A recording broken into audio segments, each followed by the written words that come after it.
stopped the recording and I tried to record the video, so there from that point. But for a reason, even though it was recording on my end, it didn't convert the video afterwards. So I'm just going to kind of go back into what I was talking about last time. I was just kind of giving some thoughts on the video that we watched. And I don't know, for folks who weren't able to make it last week, did you have an opportunity to watch that video on Yoruba?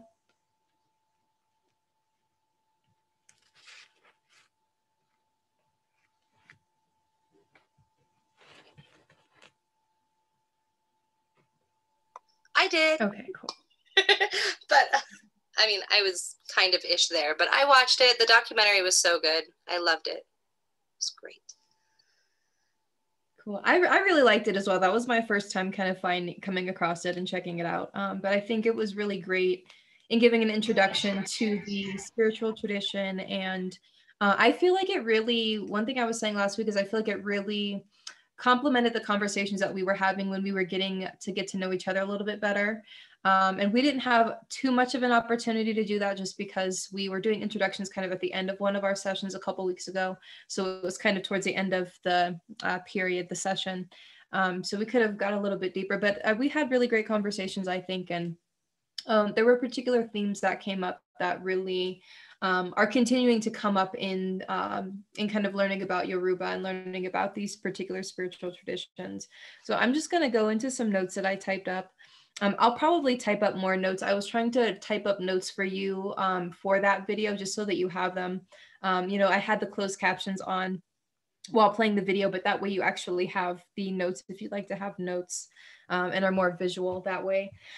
And that way too, I want to kind of, I talked about our relationships to gender and sexuality and the ways that spirituality are connected.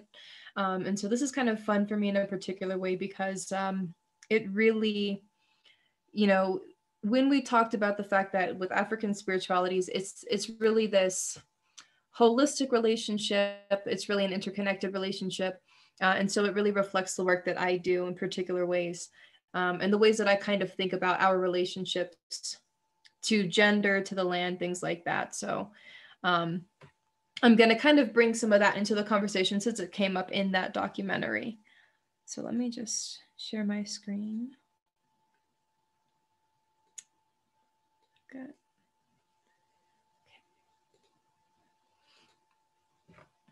So some of this is coming from an article that I'll share with you in the notes, and then some of this is coming from that documentary that we watched last week, in the case that you didn't have a chance to check it out.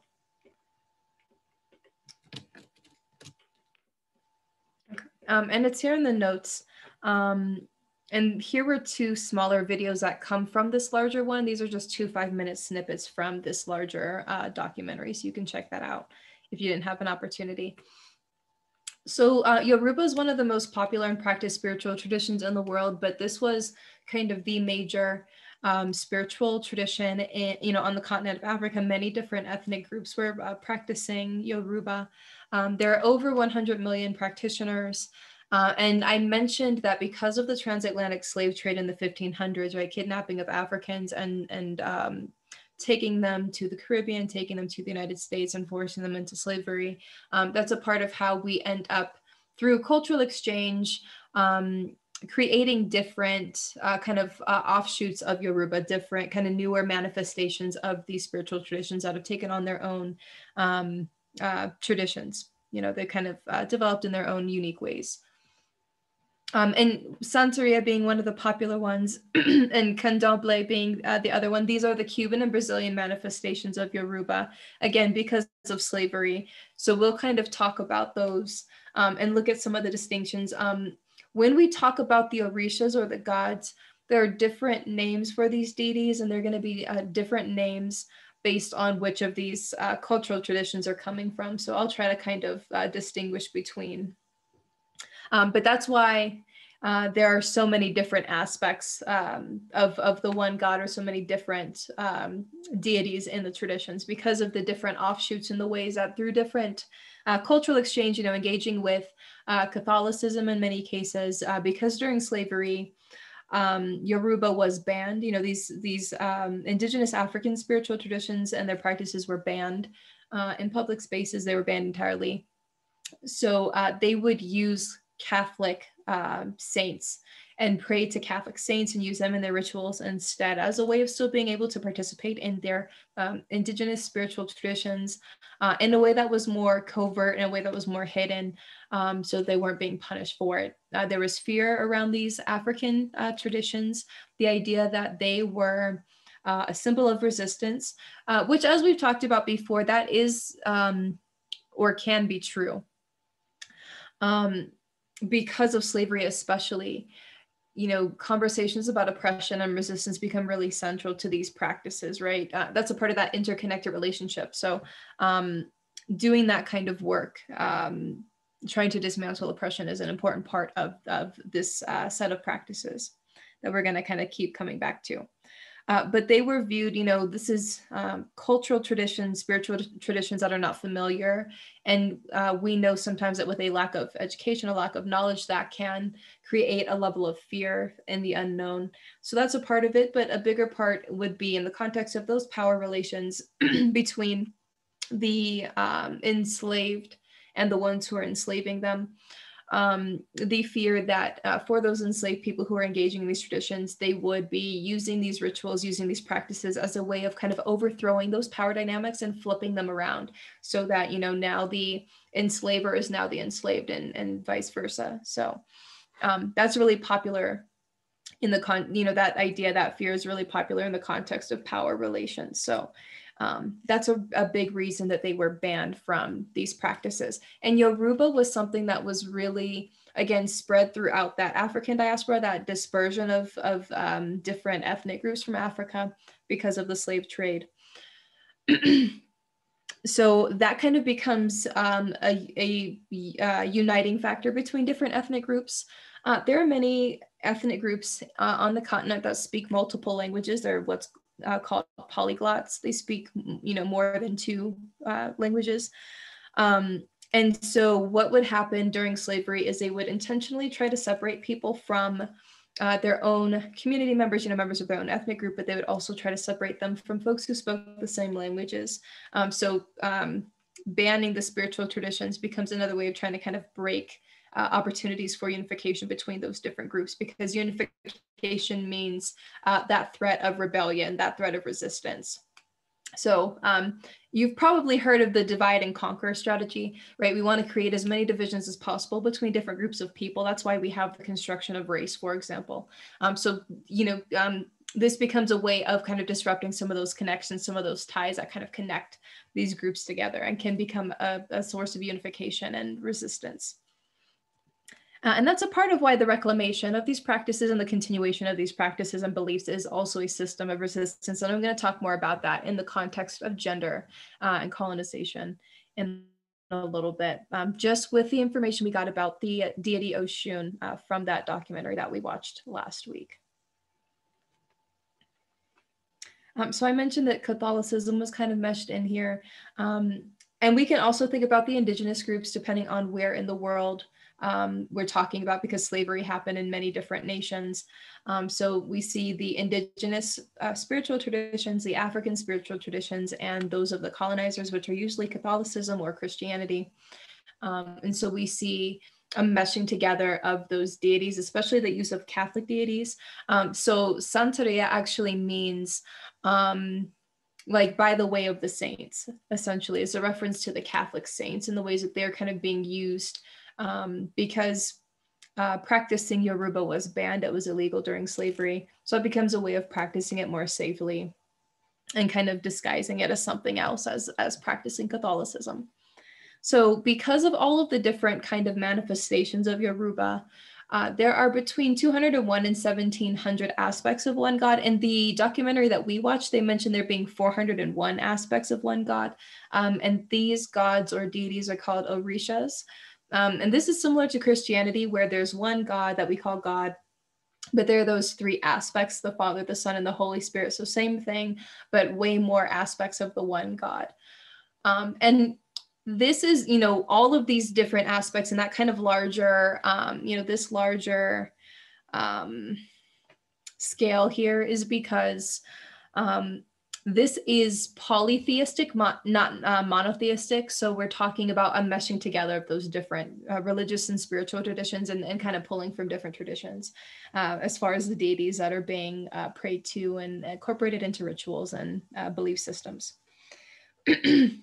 So Ifa, we'll talk about all of this more in depth. But this is the scripture of Yoruba. It's 4 times larger than the Christian Bible.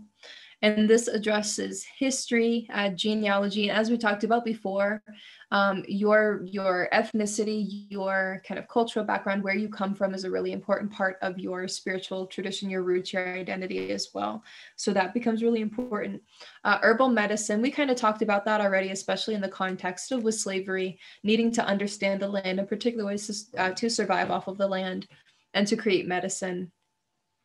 And we kind of briefly talked about with European colonization, indigenous knowledges on herbal medicine get lost. So some of the things here on this land that we would consider to be weeds, for example, like dandelions, right? We tend to see dandelions as weeds. I'm sure, I may have actually seen an article on the divination page about this, talking about the uses of dandelions, right? Maybe some people like to consume them or wear them. Some people like to make them into crowns, but you can consume them. They have particular properties and they don't have to be seen as weeds. And I mentioned, I think, tumbleweeds before. You can actually crush that up and use it as a medicine on spider bites, those types of things. So a lot of the things that we understand in Western culture and through our agricultural systems as being kind of useless, damaging, wasteful, having all of these negative connotations are actually positive, are beneficial, are medicine. So having really different relationships and knowledge of the land is kind of coming through here. And that's something that I'm going to talk about when I get into that conversation on the masculine and feminine components that were kind of talked about with Oshun. And psychology is also mentioned here. This goes back again into the ways that we talked about that interconnectedness between the different elements of our life. So understanding where we come from, our histories, understanding, they say that there's power in knowing where you come from and who you are. Connecting back to those ancestral roots becomes really important as a part of this process of becoming, for example. So it's all of these different elements of our lives, understanding that that is a part of our spiritual health, understanding that our spiritual health is connected to our physical health, our mental health.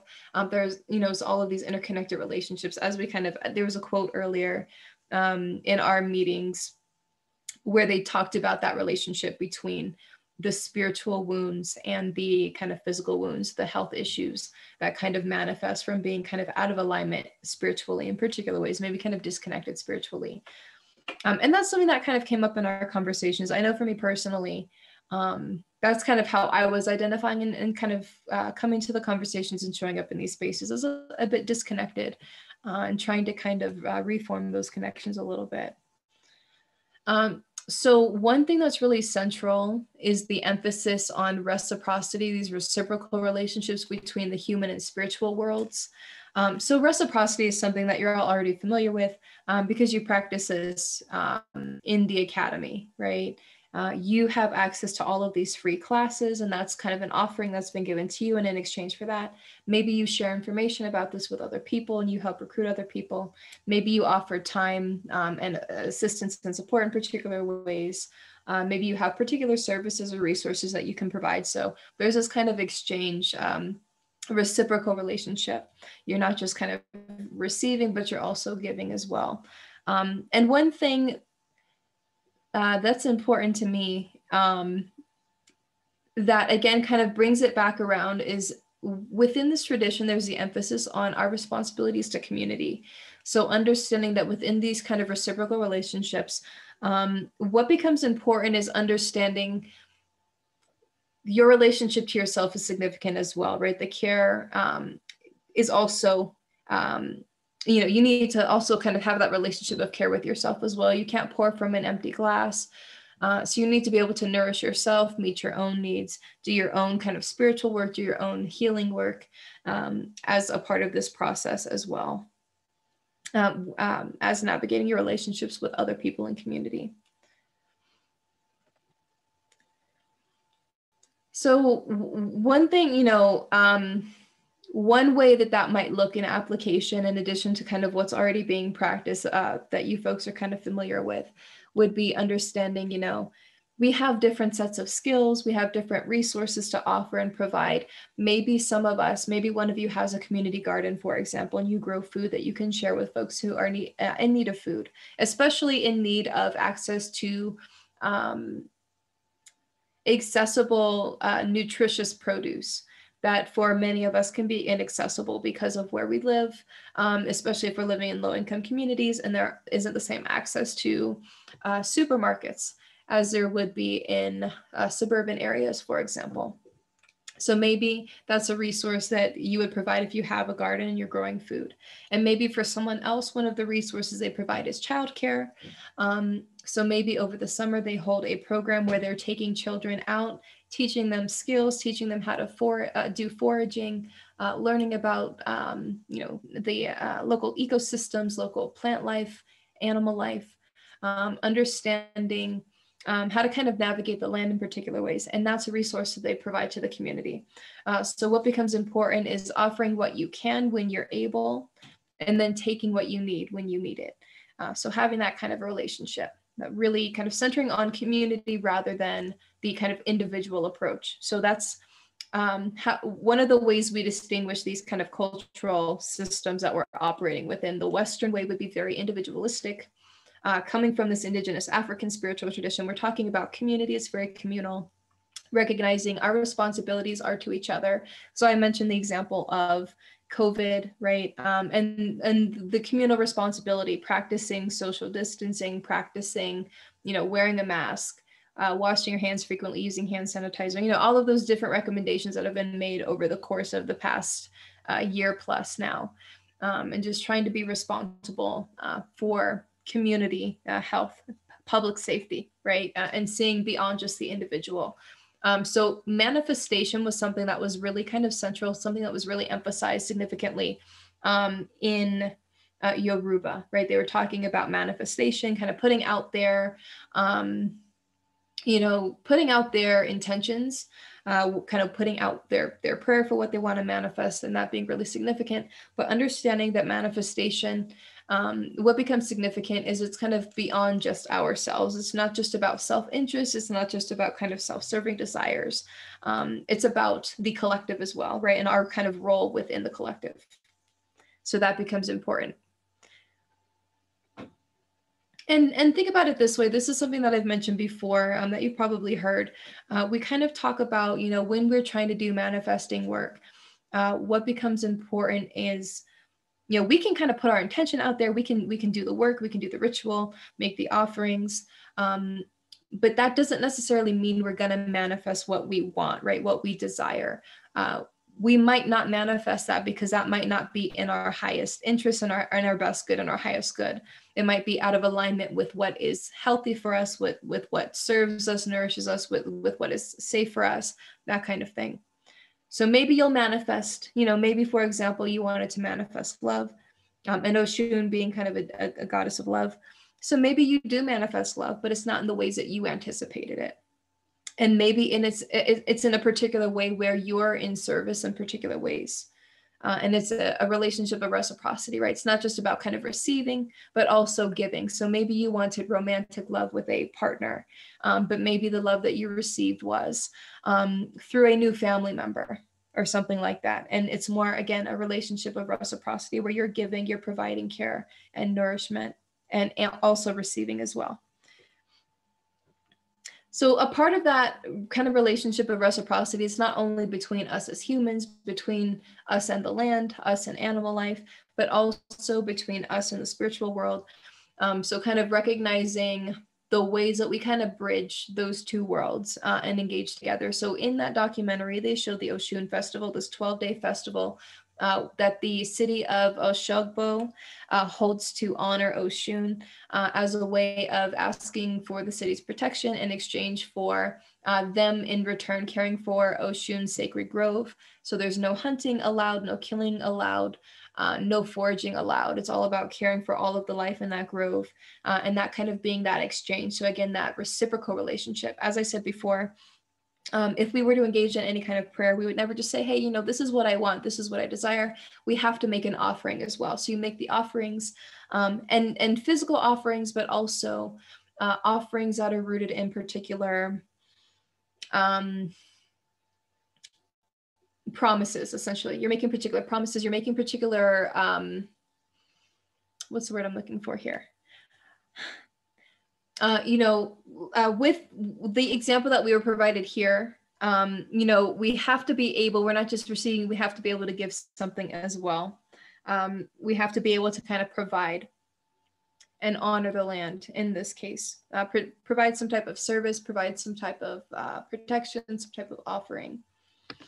And the relationship here with that festival, it begins with this lighting of an ancient lamp that's been there since the start of the city, and that's a way of honoring Oshun, and kind of the beginning of the ceremony where they're welcoming her to the land. And the king of Ashokbo is actually the one who lights the lamp, and that represents that unity between political and spiritual kind of power, those figures of power, those authority figures, essentially. And this represents a bridge between humans and Orishas. Those would be those gods. And they're holding humans accountable for caring for the land in order to ensure that land and humanity continue. So it's protection. We have to protect the land, the wildlife, one another, in order to have that protection from the gods as well. That's kind of the way that relationship works. And the relationship to land and our responsibility to care for it is really important in the context of resistance, because again, we're talking about these legacies of colonization here, and there is a link between colonization and imperialism and environmental degradation. For example, the US military is actually the largest polluter in the world. They contribute to the mass of our world's pollution. So that's a major relationship.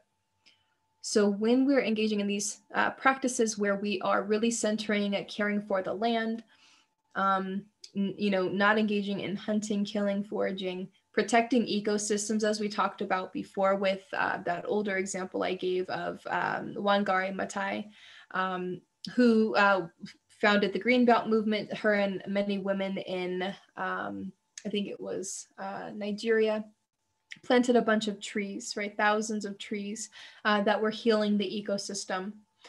Because in the beginning of her life, when she was a baby, her mother chewed up yams and I think it was goat, and that's kind of the sacred meal, a way of kind of welcoming these new members into the community, welcoming them and kind of introducing them to the land, essentially building that connection.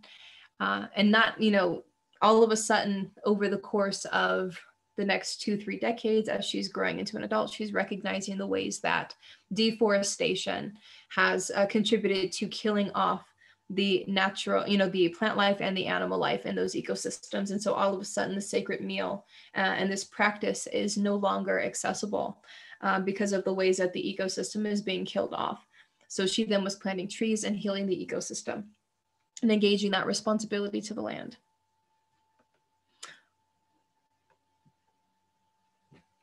And this represents, resistance to colonization because of that legacy of, again, destroying the land. This also gets into very particular gender dynamics that I'm going to talk about. With colonization, the way that things usually work is we need to create this justification to come in and steal the land and take control over the land and take control over resources and exploit resources for profit and exploit the indigenous people for their labor and their knowledge, their local knowledges and things like that to get to the land and resources. So what happens is, for these indigenous people, for these African people, for example, they get seen, we create what's called a paternalistic type of relationship where, the European groups here become kind of this masculine force. And for the indigenous people, they become this feminine force. And we see these indigenous people as childlike. So with paternalism, we see kind of the marginalized group, or we like to use the word minority. I've kind of mentioned that's not the most appropriate language. I like to use the word marginalized instead. But we see those marginalized groups, those groups who have less power, as being more childlike, so not being as intelligent. Because of the religious and spiritual differences, as we talked about before, we kind of said, well, the definition of human would be Christian, right? And so therefore, if there are not Christians on this land is not inhabited, therefore we can take control of the land. You know, because they're not Christian, they're not human, therefore they're beasts, therefore they're demons, and we need to save them, you know. So that's examples of how paternalism ends up playing out. We're treating them like they kind of need to be controlled. And we're using the language of care and guidance as a way of kind of masking the harm that was actually taking place. Obviously, enslaving people is not care. And we make this assumption that our Western institutions, our knowledge systems are kind of superior, and therefore we need to kind of indoctrinate people into our ways of doing things. You know, our culture is kind of the superior way and the only way, and therefore everyone needs to kind of be pulled into that. So that's that imbalance, right? The ways we create, you know, with those gender dynamics of kind of seeing the colonizers as masculine, the colonized, in this case for Indigenous Africans, as feminine.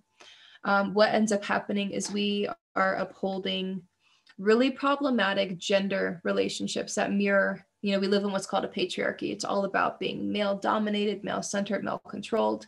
Men are the ones who are in power in many cases, and our social institutions are the ones dominating laws and policy making, that kind of thing, and benefiting the most from abuse of women, non-binary folks, trans folks, you know, more marginalized groups. And understanding these systems connect. So it's not just kind of thinking about men as this collective, but we're talking about like white men who are property owners, for example, right? Who are really benefiting the most from this kind of exploitation of the land and of people. Not everyone benefits from these systems in the same ways. So it's just something to keep in mind. But we're upholding those really dangerous, really problematic, harmful relationships that mirror our relationships with women and with folks we see as kind of feminine, whether or not they're actually identifying as women or femme, but we kind of mark them as, again, needing that kind of care, needing that kind of guidance, and using religion as a way of kind of justifying that. So this becomes a mode of resistance by kind of, again, the continuation that happened on the continent. That's something we've talked about. You know, the belief systems and traditions didn't necessarily die off. They have been threatened by colonization, looking at the influence of Islam and Christianity because of colonization. That has really kind of become a threat to Yoruba. But that doesn't mean that it's not still being practiced, as we saw, right? This was happening in Oshogbo, which is in Nigeria. And we also were seeing with the women who are coming from the United States, these are African-American women who are coming from the United States and going to Nigeria as a way of being able to, this was a pilgrimage. This was kind of a sacred returning to the ancestral lands as a way of connecting back to the roots. Again, a form of resistance. We were kind of severed from our ancestral lands, and in many ways, our ancestral knowledges, our traditional practices and things like that. So that becomes a way of kind of signifying reclaiming those traditions, reclaiming those practices, reconnecting to the land, rebuilding those relationships to the land, rebuilding those relationships to our people, right? Thinking about the African diaspora, that dispersion, when we use the word Black, so that's race, right? Referring to race, versus African-American, that's ethnicity. Black is referring to race. I like to use the term Black personally, unless I'm talking about a specific ethnic group. I like to use the term Black because it's signifying that overall community, the whole African diaspora, all Black people dispersed around the world. So it's a way of kind of recognizing this kind of global Black community, essentially, and reconnecting to that community, and Oshun being really central to that.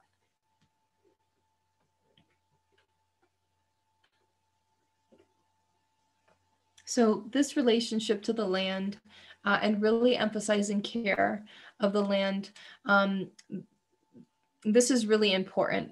This is really important in regards to restoring the health of the ecosystems, caring for the land, and breaking from the ways that European colonization has kind of informed a lot of environmental destruction for the sake of profit. So Oshun, and we're going to get into all of these deities more, these orishas more deeply And then we can actually talk about rituals and things like that. And I'd like to kind of open up and make an offering to make space to do that.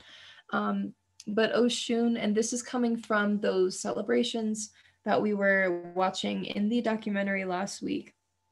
But Oshun is the deity through which all life flows.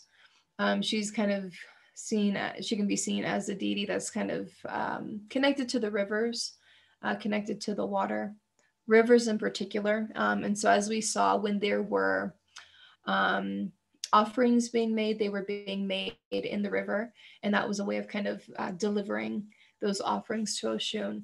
And that's something that you might hear about often, right? Is going and taking your offerings to the river, especially if those offerings are biodegradable, like fruits and vegetables, those types of things. In this case, animal meat was what was being offered. Oshun is also known as God's love, and so she's also seen as a goddess of love. So as I mentioned before, you may see folks who are doing rituals to Oshun that are for the sake of trying to kind of acquire love in their lives in particular ways, or influence their love life, whether that be romantic life, their relationships with friends, family, that kind of thing. She's also known as the deity of children as well. She offers new blessings, release and cleansing, rebirth, new life, more power, or what's known as ashe, if you've heard that term, love, protection, and emphasis on bringing communities together, as was mentioned, especially in the context of that ritual that we saw. It was all about bringing community together from around the world. We saw a lot of African American professors, and these are people who have, we have to think about the global relationships here. These are people who do have a level of economic privilege, probably from the countries that they're coming from, right? Where we do, because of colonization and imperialism, have greater access to financial resources in many cases in comparison. So understanding some of those power dynamics and wanting to be kind of mindful of how we're showing up. And I'll come back to that when I talk about appropriation again in a moment. But we were seeing a lot of folks kind of going back and making that return for that annual celebration. And it becomes a way of bringing together, again, that Black community, that diaspora, all of those folks who have been kind of dispersed around the world. We talked a little bit about how dancing and music are pathways between the physical and spiritual worlds, and a major connection to Oshun. So when that festival was going on, they begin by, again, lighting that fire. The king of Oshogbo was lighting the fire, and then they are using music and dance as a way of welcoming Oshun to the space, and that being kind of the bridge in that context. Another thing that was mentioned was the bell of Oshun that can be used to send prayers straight to her ears. The idea is being loud, right? You need to be loud to be heard. And so again, kind of thinking about these more expressive ways of connecting that might differ from some of the dominant religious traditions here, like Christianity, for example. We might think of, especially with more conservative subsects of Christianity, like evangelicalism, for example. We may think of more modest expressions in comparison to these more kind of overt, more expressive ways of engaging. And not to say that, you know, dancing and music is not necessarily a part of other traditions, but the ways we express are very different. I'm sure you all are all familiar with twerking, and maybe we can talk about the history of that later. That actually comes from Africa. And these types of dances in many cases can be, again, more so spiritual, more so ways of connecting, more so symbolic of other things. So very different ways of expressing and very different ways of understanding those expressions, right? And that being cultural and obviously rooted in our different religious and spiritual backgrounds. So we may understand particular forms of gyrating and dancing as actually being spiritual and as actually being maybe a form of ritual or a form of prayer. It's kind of another example that we can get into later on more deeply. You folks are probably familiar with kind of pouring one out, right? For someone who's passed away. Libations are a part of African spiritual traditions as well. And that was obviously rooted in very different understandings than the ways that we kind of interpret them now, right? We interpret them through a very Western lens. And we, you know, through a Western lens, then interpret that as being more related to gang violence more related to images of Black criminality, those types of stereotypes, right? We kind of lose connection to these, to the proper cultural context. With that being said, I just want to reiterate and kind of share again this resource that I had mentioned before. Let me just see if I can find it. And let me actually embed this in the notes, that way you have it. But the reason I really like this article is because one thing that's really strongly emphasized is when we're coming from a different cultural background and we have a level of kind of social distance from that culture, we have, and we're coming from dominant cultures here, right? Being in the United States. So we're coming in with a position of power where we can misinterpret particular cultural and spiritual traditions, provide our own kind of Western examination and analysis and interpretation. And then we can kind of reinterpret things in a way that, changes the meaning, changes the practices, decontextualizes the practices. In some ways, we try to create a flashier meaning than is actually there. So namaste, for example, is merely a greeting, but it's become through especially kind of white practitioners who are being centered rather than, Indian practitioners, for example, who are coming from these cultural traditions. They're through their social distance, they're kind of redefining the language and saying, well, actually it means, the divine in me bows to the divine in you, and things that are a lot more deep than what it actually means in the tradition. So we do this when we have a level of cultural distance. We want to be mindful that when we are engaging, because Yoruba is kind of open for other people to kind of practice as well. It is polytheistic. It is open to non-practitioners. And so we want to be mindful that through our distance from these traditions, that we're not kind of creating our own interpretations and imposing our own interpretations and changing the meaning and decontextualizing, kind of removing it from its proper cultural and spiritual context, and kind of recreating narratives about the spiritual traditions, essentially. So as mentioned, sacrifices must be made. And this is not even getting into, this is kind of the physical sacrifices. This is not even getting into those kind of promises, that more reciprocal relationship.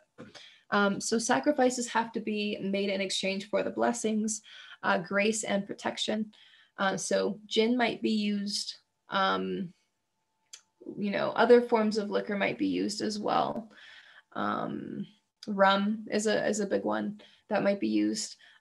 Yams, fried foods, fruits, honey, and honey that you need to taste first, essentially to kind of prove that it's not poisoned. Animal sacrifice, as we saw, they were sacrificing chickens and goats in that initiation and that 12-day festival for Oshun. And that was to express gratitude. Shaving and offering the hair can signify the release of the old and embracing of new blessings. That is really significant to Oshun, new blessings, kind of new life, rebirth, cleansing of the old, cleansing of kind of the negative, the harmful. So that being a significant practice.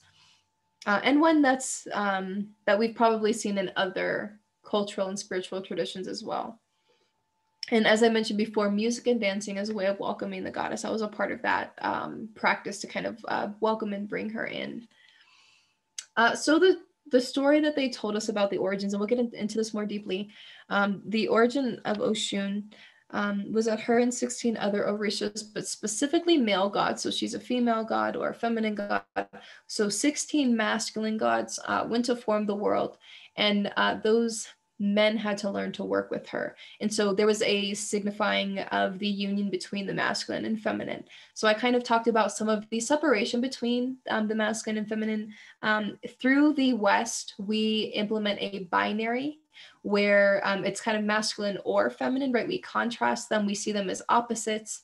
And because we see them as opposites, we see them as unable to coexist, right?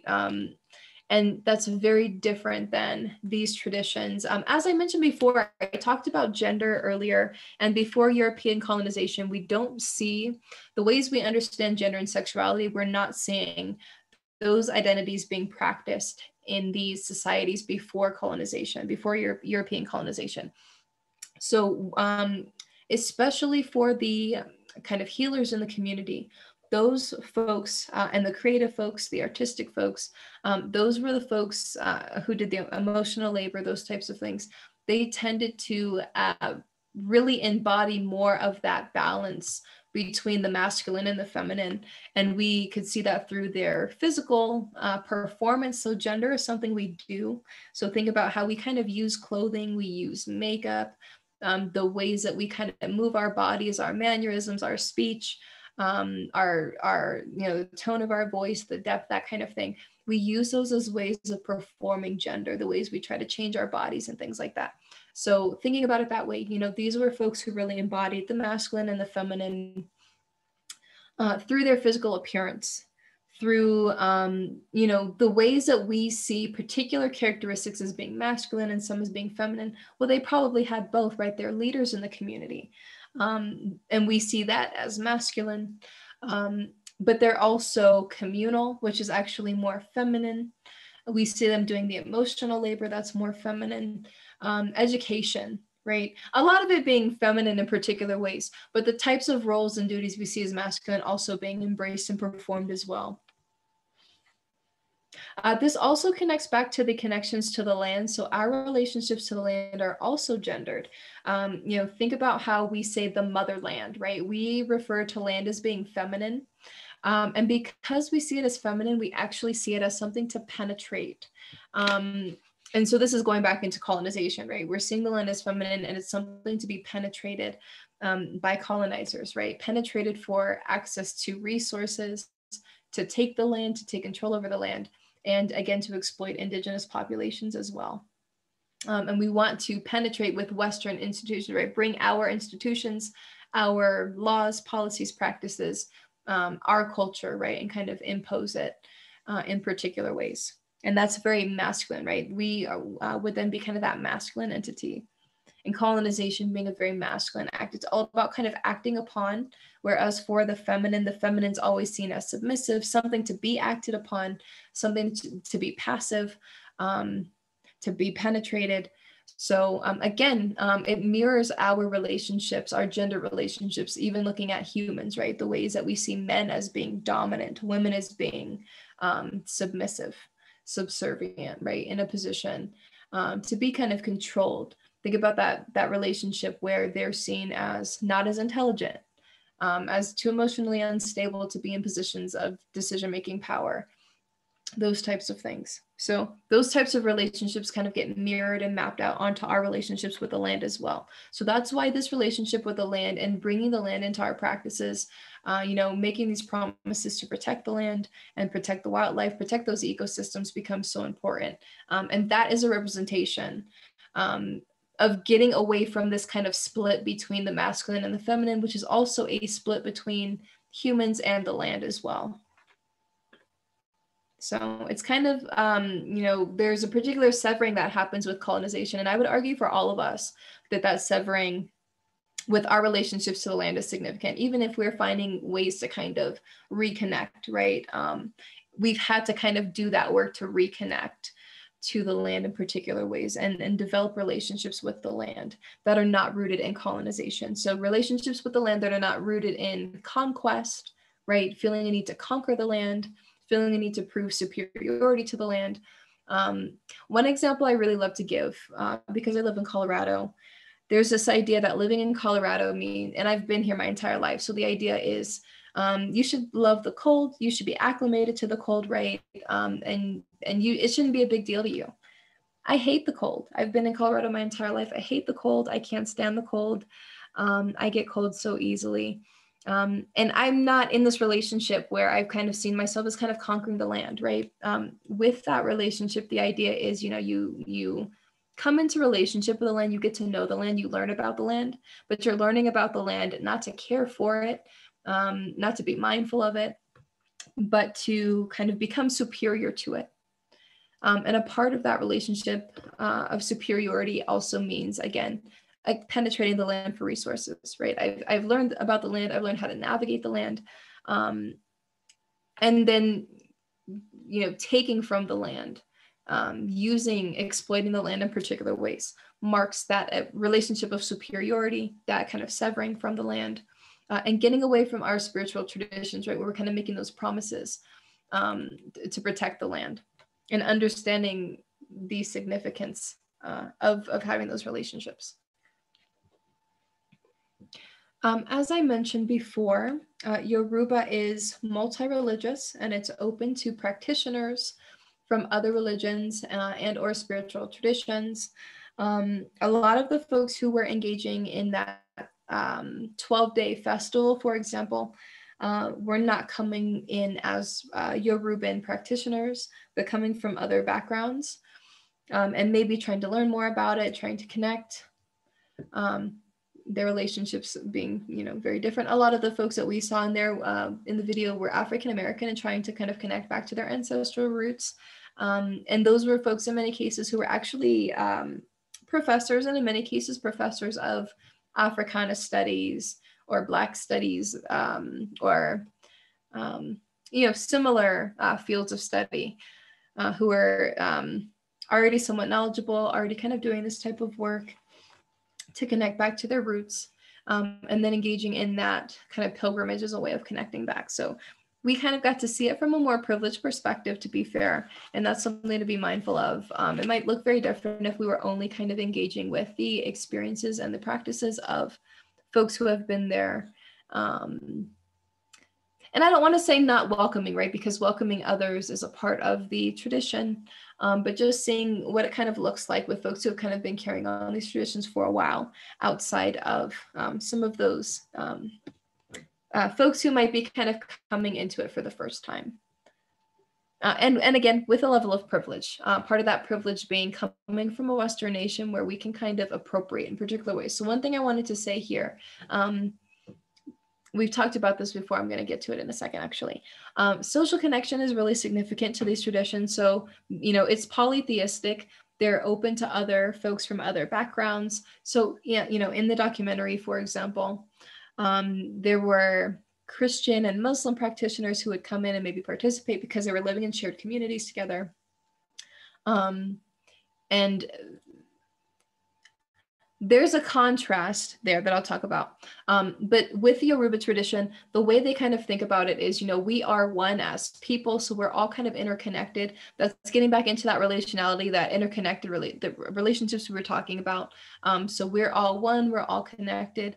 The ways that we worship might be different. We might have different language for our different spiritual traditions. We might have different language for God, this singular God, but we all worship a singular God. And again, keeping in mind, that doesn't mean there aren't those multiple aspects. So there are 401, as we learned from that documentary, or 201 to 1700 different gods or aspects of God called orishas, right? These deities.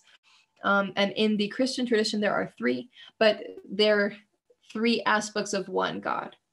So we're worshiping one God. We might have different language for it. We might have different ways of conceptualizing or understanding what this God looks like, the different aspects, what those different aspects represent, how we engage with them, what those relationships look like. But we have one God that we're all kind of worshiping. So we have space to make for other traditions and religious practices. There's an emphasis on fun and enjoyment, being in community with others, connecting to others, communal responsibility to others over individualism. So again, with COVID, right? We saw a lot in our kind of Western society. We saw a lot of individualism. It's a very Western concept. And what that looked like was, I'm only worried about my own and only responsible for my own health. The way that I navigate, how I'm going to kind of navigate my personal responsibility during the pandemic is I'm going to worry about myself only. I'm not going to worry about other people. I don't want to wear a mask because it makes me feel uncomfortable. I'm not going to. And I don't care if that, impacts other people. In many cases, though, there's that disconnect, right? Because we're not thinking about community. We're not thinking about communal responsibilities. We're not thinking about how our individual actions impact members of the community, right? So there was kind of that severing, that disconnect happening. And again, this kind of being more masculine than feminine. To be feminine is more communal. So we live in a patriarchal society. One thing that we emphasize in patriarchal societies, again, male domination, male control, competition is really significant. So obviously, if we're in competition, I'm only thinking about me. I want to get ahead. And me getting ahead means someone else has to be kind of exploited, extorted, needs to be harmed. They need to kind of have a lack of access to resources, advantages, structural advantages, things like that. So it's all about, me coming up, but at the expense of somebody else, versus what is more unique to matriarchal societies. Completely different, right? It's not about women being in power over others, but women were, again, kind of the leaders in particular ways. They were the ones who were kind of carrying on cultural knowledge tradition. So passing on knowledge orally, developing agricultural systems. So the knowledge of the land, the ways we're going to engage with the land, in many cases was influenced by women and their contributions. But again, emphasizing being in relationship with, right? Not relationship over, which is kind of a very Western way of thinking about it and approaching it.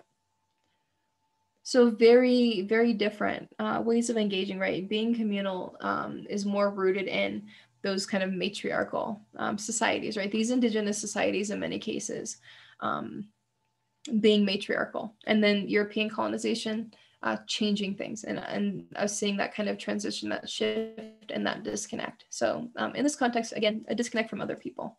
And this is a part of that, again, divide and conquer. Right? All of a sudden, I'm only looking out for my own interests. I can't be bothered with anyone else.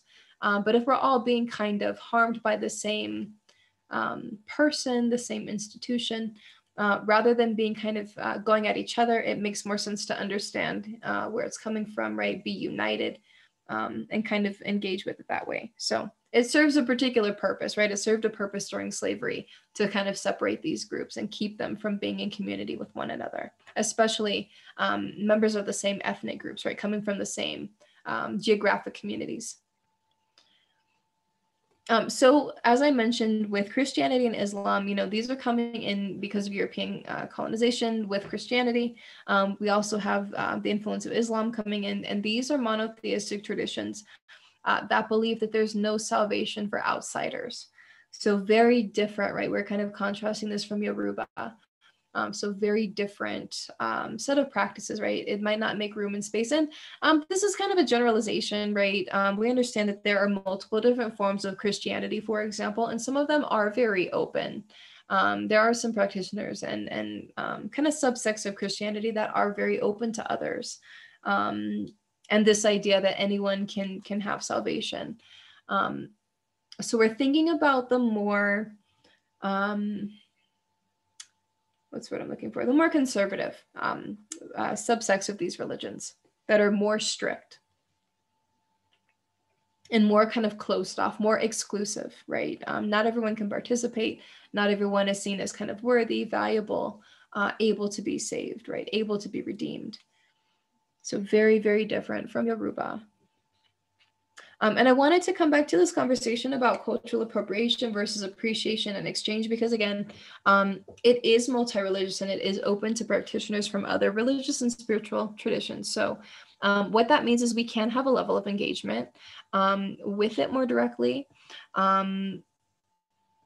We still want to be mindful, though, of the differences between appropriation, appreciation, and exchange. Because we're coming in many cases, we're coming in, most of us, I'm assuming, are, American citizens. I can't remember, I think there may have even been some folks from Canada as well. But we're coming from colonial societies in many cases, right? That where we, even those of us who are coming from backgrounds where our ancestors were colonized and we're technically also colonized people, we still benefit from particular kind of global power imbalances compared to these kind of traditions that we might be kind of pulling from and participating in. And that's why I wanted to bring back up that article, The Ways Namaste Flew Away from Us, because it's very easy when we have this level of cultural distance, of social distance. Again, we may have more kind of financial, economic, socioeconomic power. We may have more power coming from particular cultures that are, again, seen as superior. And that's why I brought up that paternalism, right? That paternalistic relationship, because we're seeing entire nations, right? And we tend to see the entire continent of Africa, all of those nations. First of all, we kind of see it as one singular country rather than a continent. And we assume that this entire continent is in need of that kind of care, right? That's really control. It's really rooted in seeing these people as childlike, as unable to care for themselves, as needing to be controlled, right? And that kind of being an argument to control. So we're coming from these very, this is hundreds of years of developing these narratives, right? That we're superior, our ways are superior. We're in a position to provide aid, to help, right? To support these poor, helpless people, right? Who can't do anything for themselves.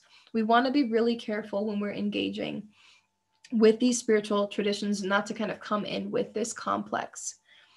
So we have to be mindful when we're coming in with a level of power in these relationships. We want to represent these traditions in ways that are accurate.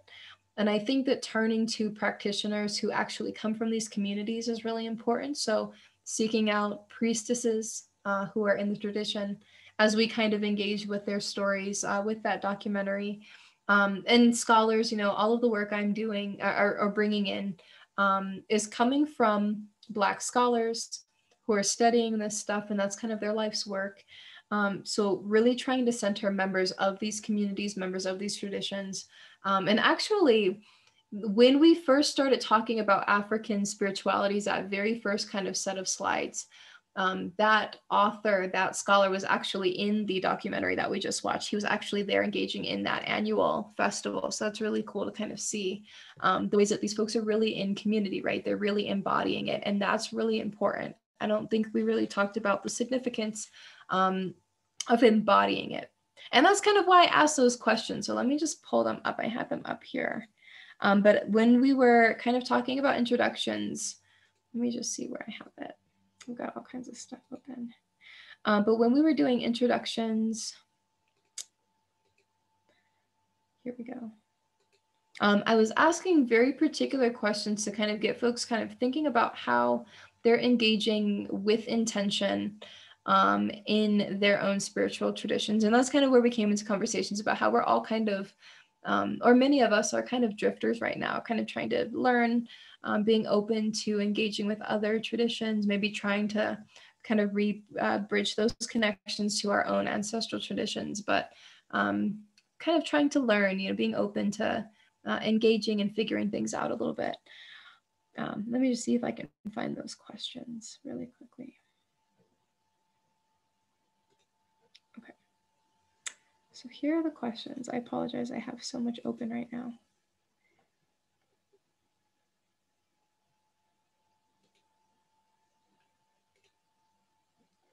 But with these questions, what they were getting at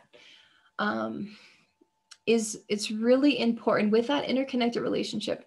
It's really important that we are not only kind of learning about this stuff and kind of consuming it, kind of turning it into a product to be consumed without, again, developing an understanding, without developing an appreciation of where it comes from, the cultural background, the cultural context, things like that.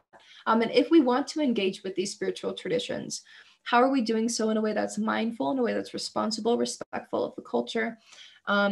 So, as we're having these conversations about appropriation versus exchange and appreciation, it's not just, these aren't just abstract conversations, hopefully, as we're having these conversations, and it sounds like you folks actually have these conversations often about how to be really mindful and respectful as you're engaging in these practices. But understanding we want to embody this stuff, right? I don't just want to kind of, cherry pick from different spiritual traditions, what I feel is going to serve me, benefit me, make me look good. Again, with appropriation, there's a level of, or can be, financial benefit. There's going to be a level of social benefit. So even just kind of claiming a level of expertise or being an authority on knowledge of something you're not. That's why, again, I bring up that article because we can kind of claim knowledge that we don't have, right? And take it out of its proper context. So we just want to be mindful of how we're engaging, and really embody what we're talking about, really kind of embody this interconnected relationship with our spiritual identities, thinking about how can we really kind of fold it into every aspect of our lives, every facet of our lives. And if we're not, where might that not be happening? Why not? How do we kind of address that? And again, these are big questions, and I really didn't expect there to be any answers, quite honestly. These are big questions, and there's no right or wrong answer. These aren't simple questions. It's more something to kind of meditate on as you kind of continue engaging in developing your own spiritual relationships, traditions, identities. So I just wanted to kind of come back to that. And if we have time, we can always come back to those questions and kind of have more conversation. And we should probably have time.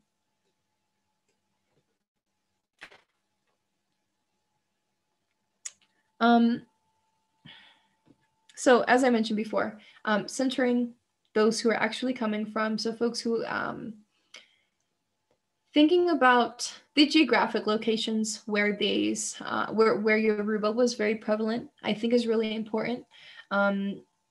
That's a part of ethnicity, right? Is our geographic origins, our cultural background, our spiritual traditions. So all of that becomes important. So seeking out folks who are coming from those backgrounds when doing this work. If you're going to be engaging in practices, engaging with a priestess, for example, who has actually been trained in the tradition, who actually went through the process. So we actually got to see the ritual of two women being initiated as priestesses.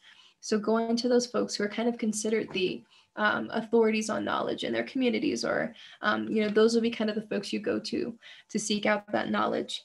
And different traditions are going to be different, but the ones that I'm familiar with, one thing that becomes important when you are trying to learn, if you want to actually be a practitioner of these particular spiritual traditions, again, going to someone who actually is like an ordained priestess, finding a teacher, finding a mentor who can actually help you navigate the process and mentor you through that process, provide guidance, and help you develop your knowledge, your skill set, your practices is important.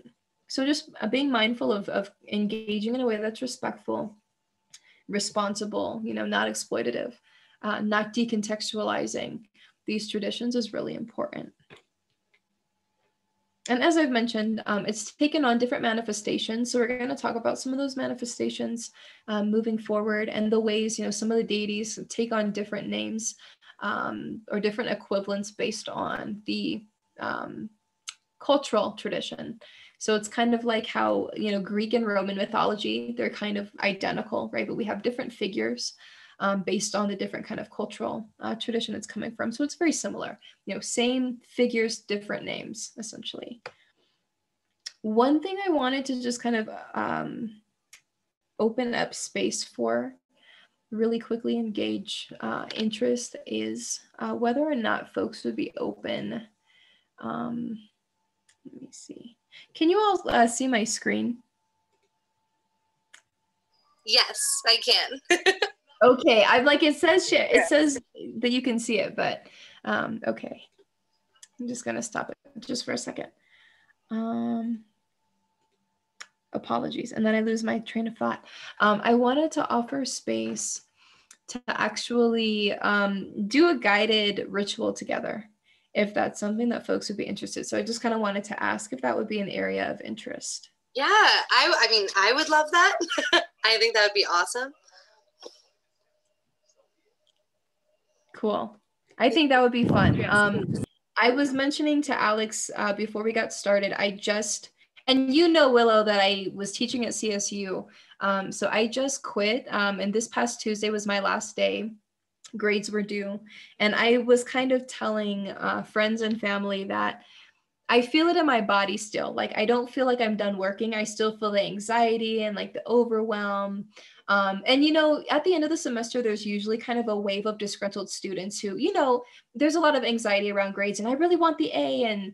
And so there's a lot of that kind of anxiety, and sometimes harassment that goes on, and they're kind of projecting their frustrations out. So kind of still sitting with those feelings of like kind of anticipation of that happening, maybe kind of fear of that happening, the anxiety of like the work's not done, and maybe some of that like this is technically work, I suppose, but I haven't had a week yet to kind of allow my body to kind of readjust and recognize actually we're okay, we're done working, and we can relax now. So I spent a couple of days just sleeping, and I'm still trying to kind of work that out of my body, but I thought it'd be really cool, because that was a really toxic environment for me. So it's really exciting being out and being done. And I really wanted to kind of actually have some type of a ritual where we can maybe do a cleansing, for me, kind of signifying that release of negative energy, all of the manifestations of negativity and all of the forms they've come up, just kind of getting rid of all of that negative energy, all of the connections and attachments.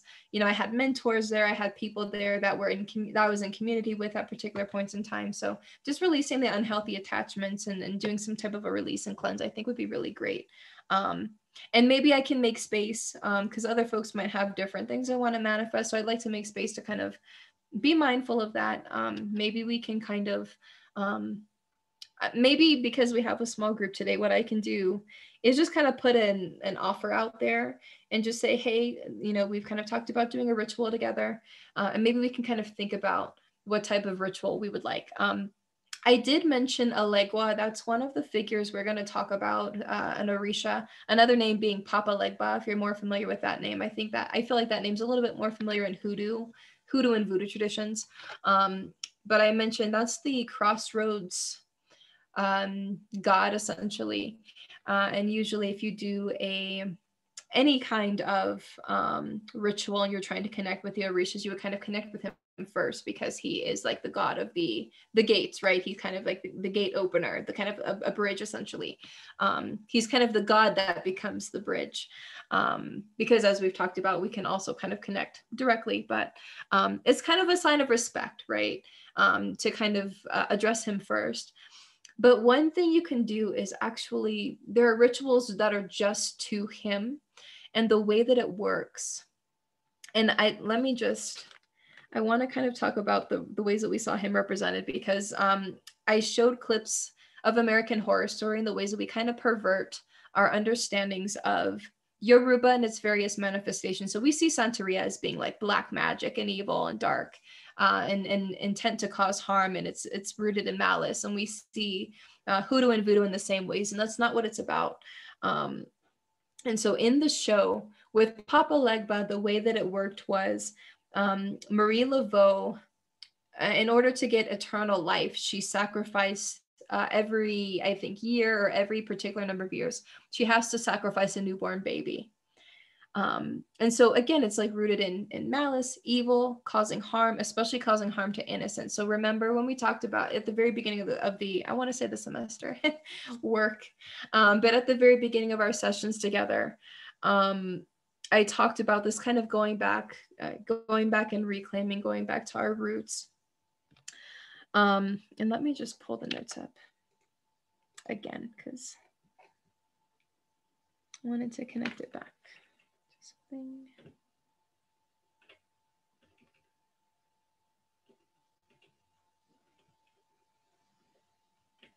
I joke that I have trauma brain, and I have to have my notes, because otherwise I will kind of forget the details and I will just completely lose my train of thought. But the representations that we've seen have been really inaccurate. And just as with Christianity, right, it really depends on the practitioner, more so than the actual set of practices. So the way that it works is when you do a ritual for Papa Legba, again, Yoruba, manifestation is really important. So we're wanting to manifest something in particular. So I have my ask, but as we talked about with Oshun, for example, same thing, right? You have to make your offerings. So he likes candy, for example, maybe rum, maybe some fruit. And when you are engaging in the ritual, you have to make your promise. You have to make your commitment. That's the word I was looking for. You have to make your commitment. So, maybe I want to have this release and rebirth, essentially, kind of this release of negative, release of what's no longer serving me, what's no longer in my highest good. and really connecting with nourishing relationships, with nourishing community, really being grounded in spaces that are nourishing, fulfilling, and allow me to then pour into others as well, and kind of also engage in that work. And maybe that's a part of the offering that I'm making then. You know, I want to be able to find love, but maybe not romantic love, maybe community love. And so my commitment is going to be, in order to get this community love, I am going to dedicate myself to, every Sunday afternoon, I'm going to go out to the nearest park and I'm going to participate in feeding the homeless. Food Not Bombs is a group out here that actually does that. So, I'm going to go out and I'm going to make my community contribution that way. And I'm going to do that like for a year. I don't know, but really being specific with what your commitment is and honoring, and that's the whole thing. So you need to honor your commitment. You have to make the commitment. You have to honor the commitment. And if you don't honor the commitment, then, that kind of comes back on you sevenfold, essentially. So you have to honor your commitment. It's all about that reciprocity, that reciprocal relationship. So it's never just taking, but you also have to give. So we could always do something like that as well. But again, that one might feel like a little bit more pressure just because of kind of that idea that, if you can't follow through on the commitment, there might be some type of a punishment. But we can also talk about what does a tangible and manageable, sustainable offering look like, something that we're actually, and that's rooted in our own relationship with ourselves and a relationship of care, right? Recognizing, what are my needs right now? What can I offer? And that's why I kind of brought that up with talking about reciprocity. Because we need to be able to give and receive, but it's all about being able to gauge, when are we able to give? When do we need to receive? When do we need nourishment? When are we kind of depleted? And not trying to give more than you are able to give, right? Understanding that that's actually not sustainable. That's actually really harmful. And not only to ourselves when we do it, but to others as well, right? Because then we can't really fully show up and really kind of serve community, show up in community in ways that are productive. I hate to use that kind of capitalist language, but, in ways that are beneficial, ways that are productive. So those are just some things that we can play with, but there are so many different types of rituals that we can engage in. I think we watched a video that mentioned gree bags, for example. I kind of talked about the little trinkets and charms coming from the hoodoo and voodoo traditions, for example. I think Santeria as well. I'm not familiar personally with Colombe. That's going to be more of a learning process for me, as this all is. But, making little charms and trinkets for protection, for luck, for love. Same thing, needing to make an offering as well. So with these little gree-grees, are these little bags or pouches, and you have to like feed them. So depending on what you are kind of wanting, depending on kind of the spirits that you're channeling, you kind of feed it oils or things like that. So there's so many different things that we can do, some fun things we can do. So I'll probably just put out an offering and say, here are some of the things that we can do with a legua, and even with the gree-gree, you can always tailor those rituals in a way that is more rooted in your own specific manifestation. So we don't all have to be doing like a love ritual. There are ways we can kind of engage in these rituals without needing to kind of all be coming in with the same purpose. Even though I left a really toxic environment and a really toxic mentor, one thing that they said that I really appreciate is, we're all coming to the well to drink, and we're all coming with different needs. So we're not all in the same spaces or places. We're all coming with different backgrounds, different motivations, different needs, and things like that. So we're going to kind of come in. We're coming in, from different spaces and places. And we're able, I think with these rituals, we can still kind of meet each other where we're at and go forward together, even though we're in different spaces. So, yeah. That sounds amazing. And also, I feel like we could use, which you were probably already going to do, but use the Facebook group to communicate that to everybody and to ask about different things. I think that sounds like so much fun. Thank you so much. Yeah, of course. And I definitely will put that out there, because I saw that there was a new moon, I think, coming up on Wednesday. There So is I'll a do lunar that. eclipse too, which is going to be so cool. Gotta make a note of that. Was there anyone in the group who was going to be leading anything on Wednesday? No. Oh, okay. You can have Wednesday. Okay, well that works. I was gonna say, because it would have been really cool. I was thinking maybe we could do it today, but I didn't want to like, rituals can be so personal to people sometimes, and then it's such an intimate space to share, and so I understand that folks may or may not want to kind of do that. So I kind of wanted to put the ask out there first before kind of thrusting everyone into it. But then I was like, well, but Wednesday. So it'd be kind of cool just to share. So if we can hold space, I'll definitely put out the offering today. And then if we could hold space Wednesday and do a ritual, that'd be cool. Yeah, definitely. I can add it to the events list right now so I remember. And yeah. Okay. That'd be fun. Yay. Awesome. Cool. And as I said before too, with the rituals, sometimes, like particular deities have particular like fruits, different foods, different animals and things that are associated with them. But that doesn't necessarily mean, and particular offerings, but that doesn't necessarily mean that we have to kind of be by the book, especially in the context of my own kind of ancestral background and my ancestors being enslaved. It was really a matter of what could we find, maybe we don't have this on this land, but maybe we have this instead. Making new relationships to the land, learning more about the land in order to survive. And so we'll get into that book that I mentioned, the 400, working the roots for 400 years of African-American healing traditions that kind of talk about that relationship. But I mean, what becomes important is, who cares if you have the rum or the gin? Maybe you have water and that's fine, that's enough. Maybe you don't have peaches and plums, but maybe you have an apple in your fridge. That's adequate. It's all about what you have and being able to make it work. The items themselves are not what is significant. What they represent, yes, that's significant. We need to have the offerings, but we can kind of play with what we have. So I will definitely have what I have. I'm not going to necessarily, I have particular items I was going to share anyway, like Florida water and stuff like that gets used for cleansing processes. So I'll have particular items. But yeah, I mean, I'll just kind of throw out some suggestions like, oh, maybe in your fridge you have some celery, like that works. Just when you give your offering, whatever the item is, especially if it's a food item. If anyone composts, that's wonderful. Then you can just kind of bury it, which is perfect. You can also throw it in the trash, worst case scenario, if there's a river. And again, it's like a fruit or a vegetable that's biodegradable, or, animals can eat it. And you throw it in the river, that kind of thing.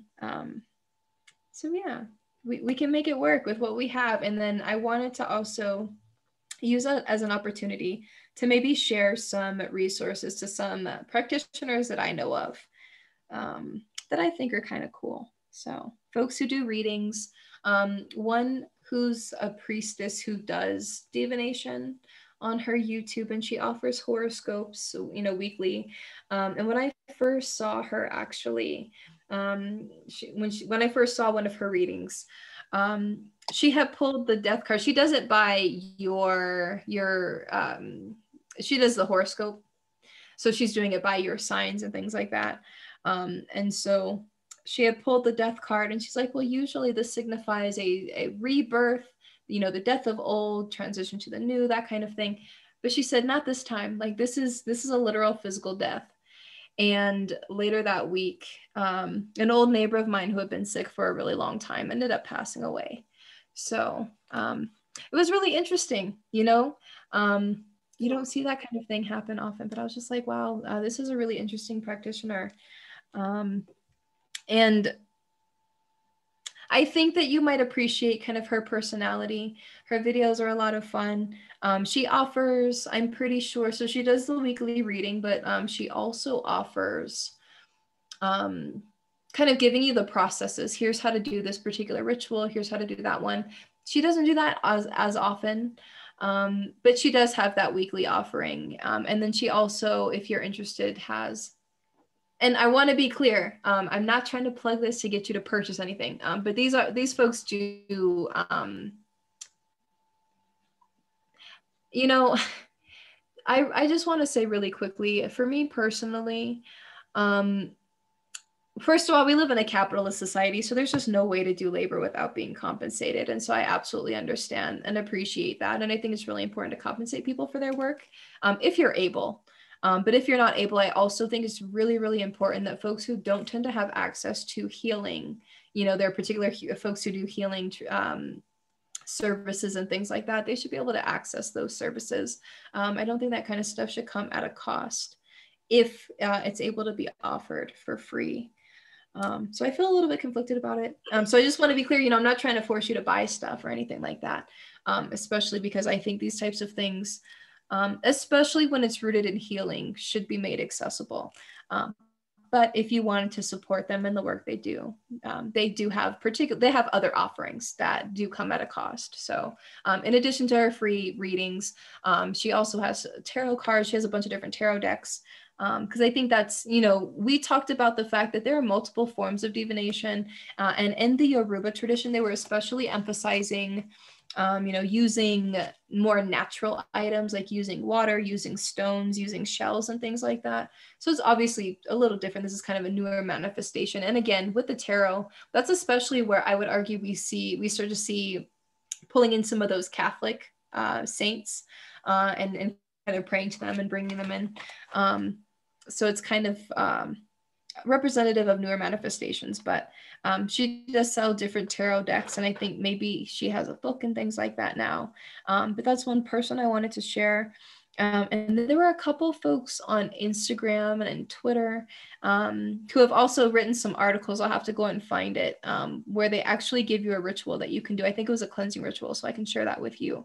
And they have more tangible offerings like that.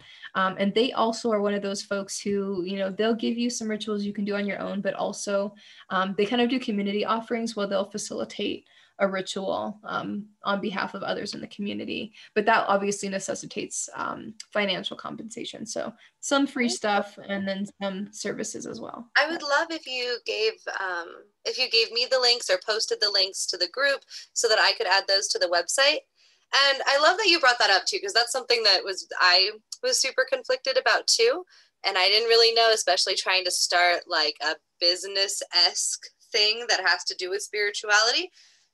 And by the way, too, for anybody who's here, and also this will be part of the recording as well, but we have tons of different healers that are part of the Academy.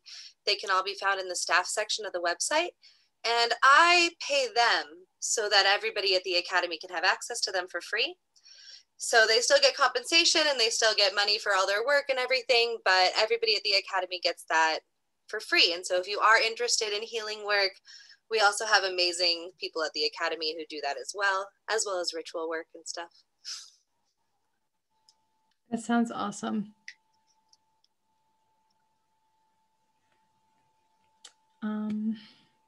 One thing I was going to mention really quickly, I'm just trying to see if I can remember the name. I can't remember the name. I'll have to look it up later, but this is something also coming out of particular African traditions where they would kind of have this pot where everyone puts money in, and then every so often they would give the money to a particular member of the community. And I think that's kind of an interesting concept. As a form of kind of, again, compensating members of the community, having a level of reciprocity because everyone's putting in and everyone's also receiving, but just a way of supporting one another. So maybe we can talk about that later and kind of look at that tradition. I think that'd be kind of interesting.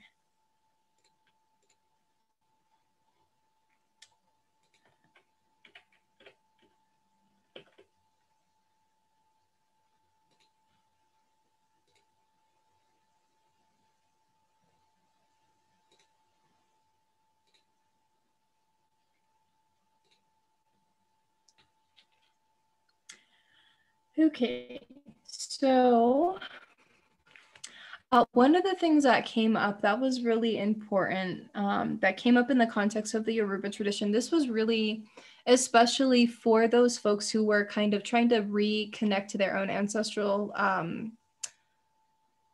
roots, with the understanding that even, those of us who are African American or are of African descent, we will never truly know our roots. But this is kind of the closest we come. So, we saw that a lot where these were folks who were trying to kind of reclaim their cultural roots and using these practices as a way of doing so. So there's an emphasis on knowing one's roots and where one comes from. And that's being significant in the context of, needing to know where you come from in order to kind of engage in this process of becoming. So they were talking about how there's power in knowing who you are and where you come from. I wanted to ask, has this been a part of the conversations that you all have had? Have you had conversations about kind of reconnecting with ancestors at all in the school? We do have those conversations. I find that a lot of people who are at this academy don't know where they come from. A lot of them are either adopted or just so far separated from their ancestry that they're not sure where they're from. But we have talked about it. It just hasn't gotten very far. That makes sense. I know that's kind of the frustrating thing that I kind of mentioned, like when we take on this identity as Americans, especially, we really shed our ethnicity. Apart from groups who are more kind of physically different than the, dominant white Christian group, apart from those folks who we kind of tend to still see in terms of their ethnicity, it's like you kind of shed your ethnicity, and that's where the culture is. That's where your geographic origins are, spiritual and religious traditions. All of those cultural roots are rooted in your ethnic identity.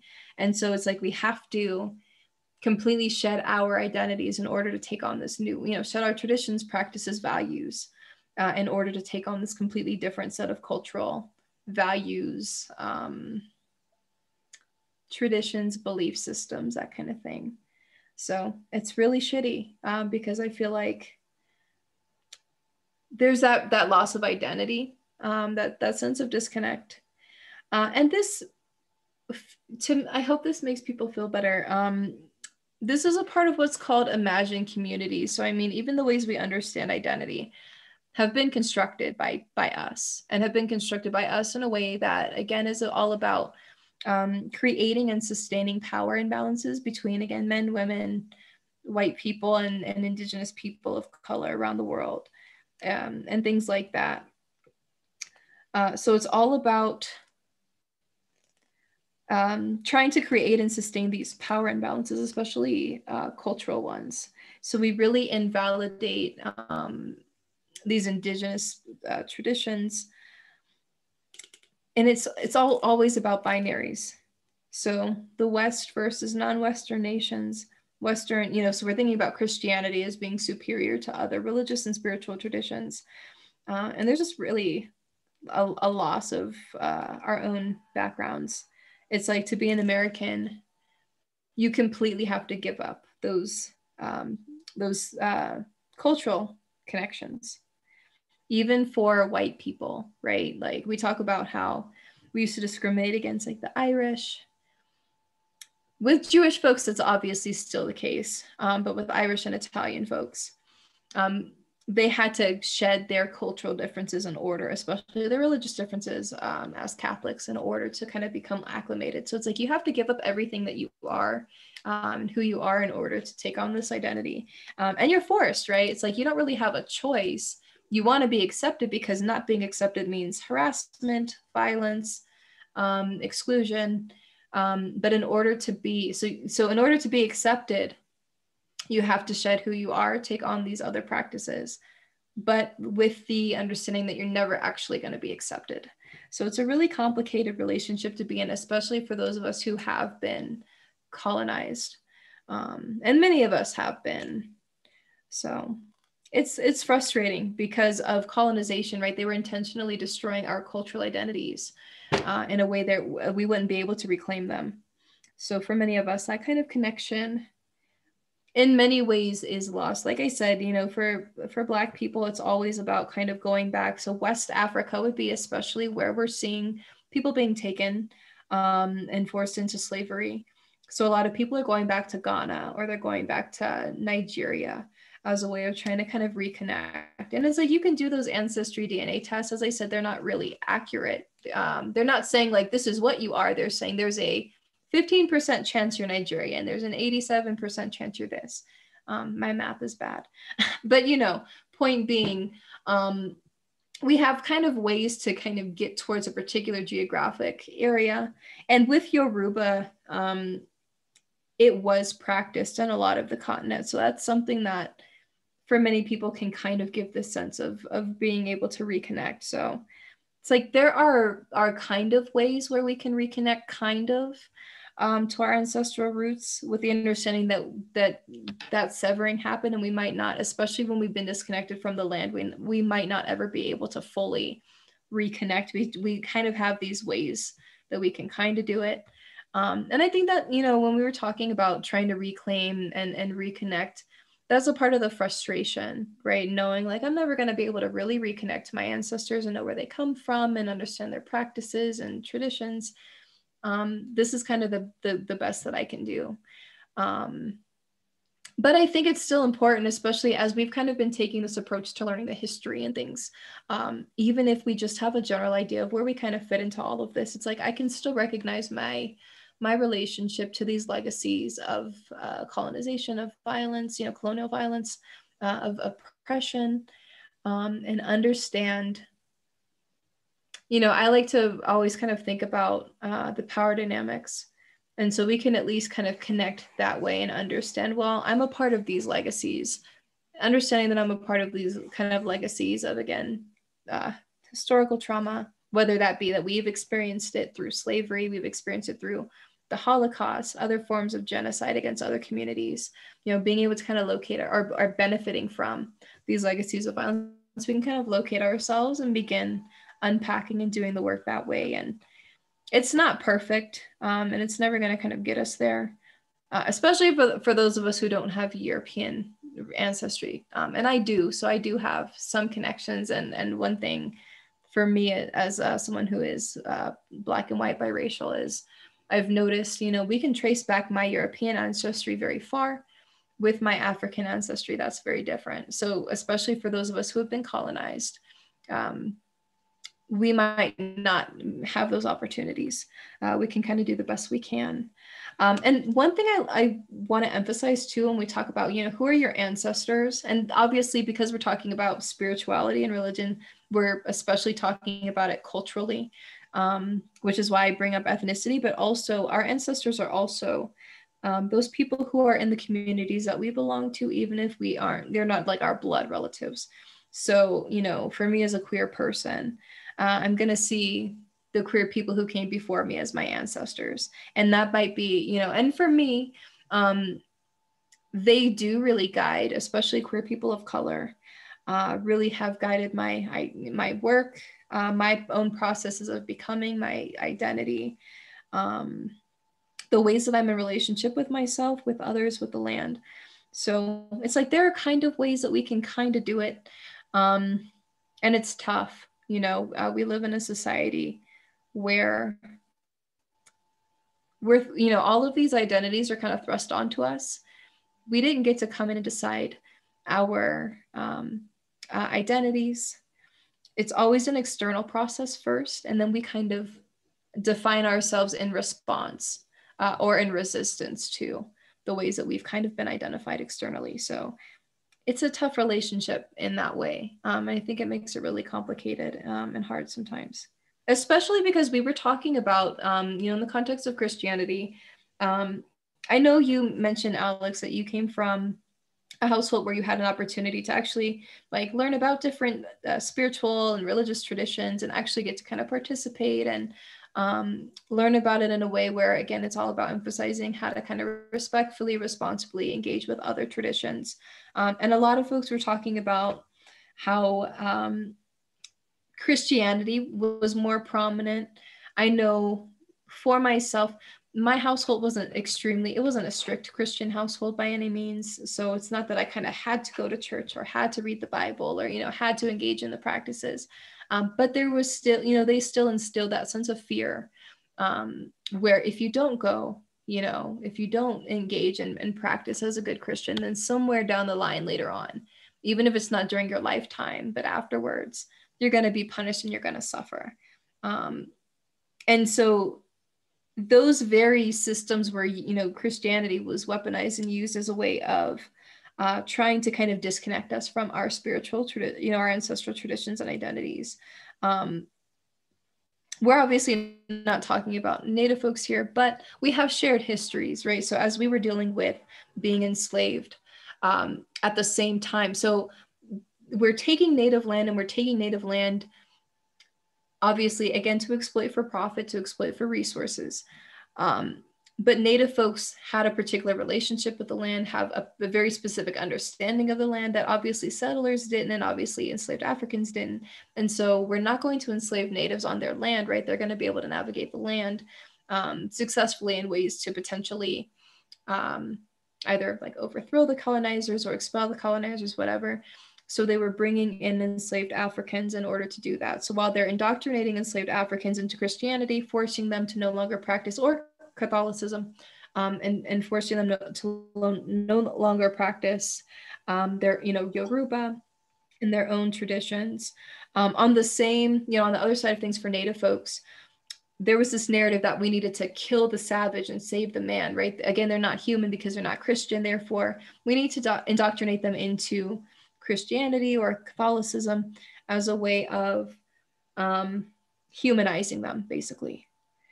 And so it's like we've had to lose like who we are entirely, our identities, our backgrounds, our connections to our ancestors, in order to kind of get to where we are now.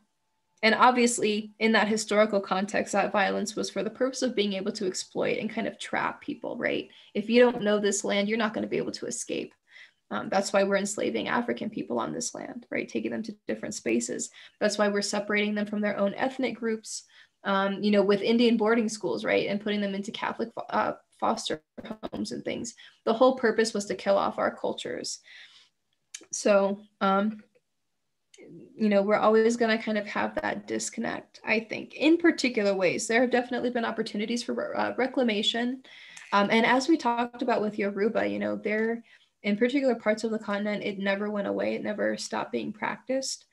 So that kind of gives me hope that, there are kind of these pockets of community where some of these practices and traditions do still exist, but it becomes, accessibility becomes the issue. And that becomes really tough to kind of navigate. But again, I think especially in the context of understanding, am I coming from this legacy of historical trauma where my ancestors have been brutalized in particular ways? Am I coming from legacies where maybe I am kind of benefiting from colonial violence? I think we can still kind of understand our position in that way, even if we don't have a deep understanding of exactly where. So white people especially, right? It's like that shedding of an ethnic identity and taking on this racial identity. All of a sudden, it's like, yeah, maybe that you're German and Norwegian, but are you connected to those practices, belief systems, the traditions, the holidays? Probably not, right? There's that kind of severing and disconnect that happens.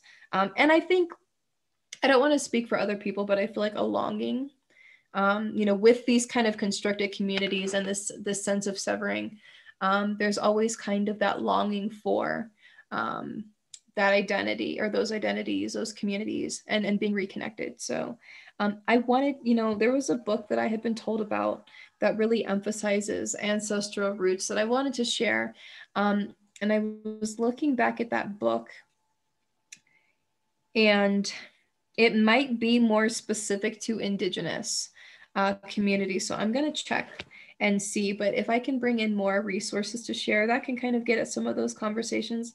That's always something that we could bring in if there's interest. I know it's kind of been a conversation that's been going on. So if there's not interest, then we can kind of move on. There are other things that also were important that we kind of talked about before. So I always love to have conversations, as I mentioned, about historical trauma, healing, recognizing even when we are kind of benefiting from these legacies of violence, there's still a wounding that happens, and I would argue spiritual wounding that kind of happens to people who benefit. So white people are still hurt by these legacies of violence, even as they benefit from them.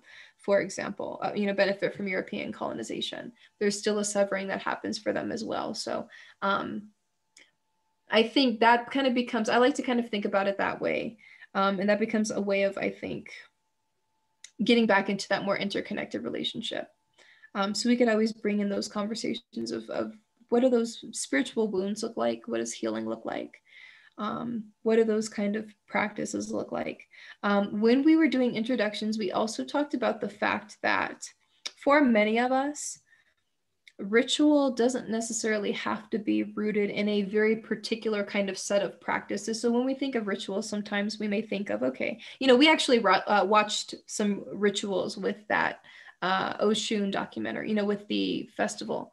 And there were very specific rituals, very specific processes you have to follow. We had conversations about the fact that it doesn't necessarily have to look that way. Ritual can be, it's personal, it can be anything. Ritual can be having a particular kind of routine of care in your day-to-day life. So we can have those types of conversations, around, what do these rituals look like? How can we maybe think about developing rituals in our own lives? And kind of connecting and maybe thinking about how do we get grounded, or how do we navigate conversations about getting grounded in particular traditions. So I'd like to be able to kind of come back, because we didn't really have an opportunity that day.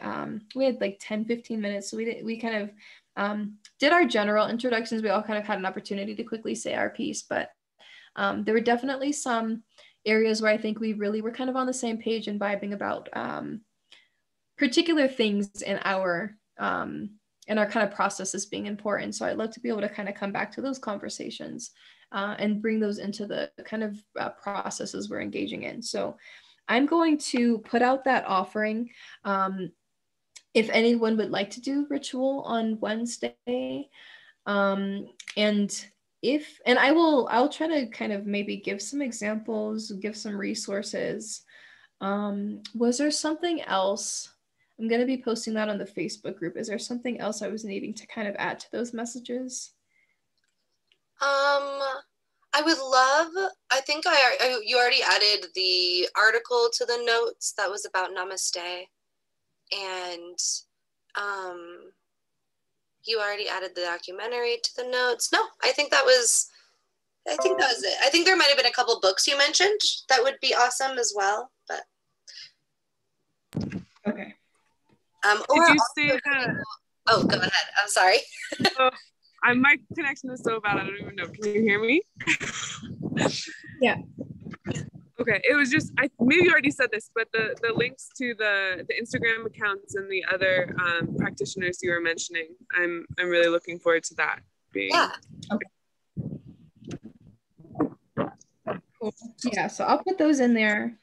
And then they had some, when I send those offerings, I'll also share some of their specific rituals as well, so that you can kind of engage with a practitioner directly. So I'll send that stuff out. And if there's interest, then we can do Wednesday. Was there a particular time that works well? I'm completely open. Could you do, I know that maybe doing it from 7 to 9 would be a little late for people, but I don't get off work until 6. And so it'd be awesome if it could start at 7. Okay. And also I feel like because the sun stays out so late, 7 might also give us a chance to do it when actually the moon is out. Okay, that sounds good. That works for me.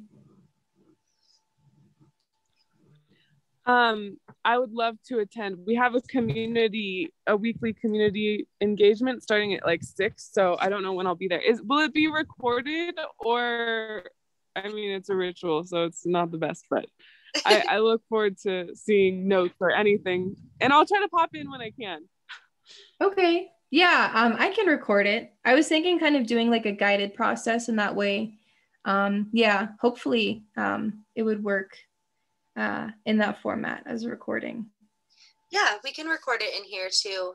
If people are comfortable with recording the ritual, I think that's a great idea, so everybody can see on the website. I try and get as much from classes onto the website, so anybody who doesn't have access or works every day or something can still have access to everything.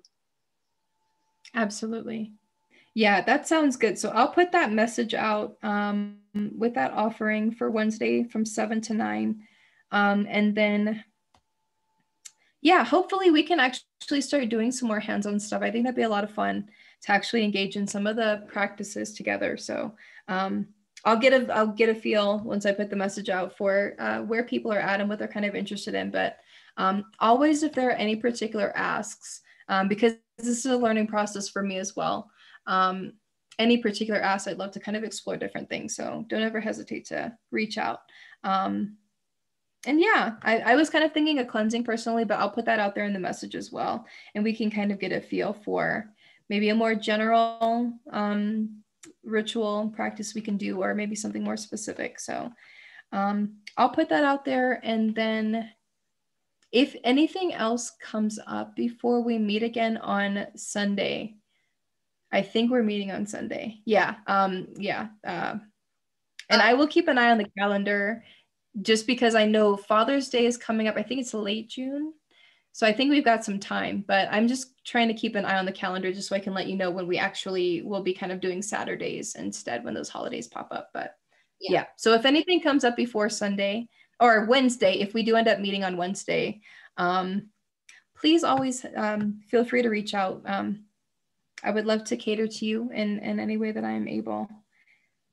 Thank you so much, Corey. You're welcome. Thank you for having me. I hope you all have a good week going forward. And I look forward to connecting with you potentially Wednesday. And we might just do Wednesday anyway, even if it's just a small group just to do it. I think that'd be cool. I think so too. I agree. Cool. Yeah, I think that'd be great. So we can connect Wednesday. And if not, then I will see you on Sunday. Have a good week. Take care. You too. Bye. Thank you so much, Corey. You take care too. I'm glad you're done with the semester. Me too. Me too. Take care. Bye. Bye.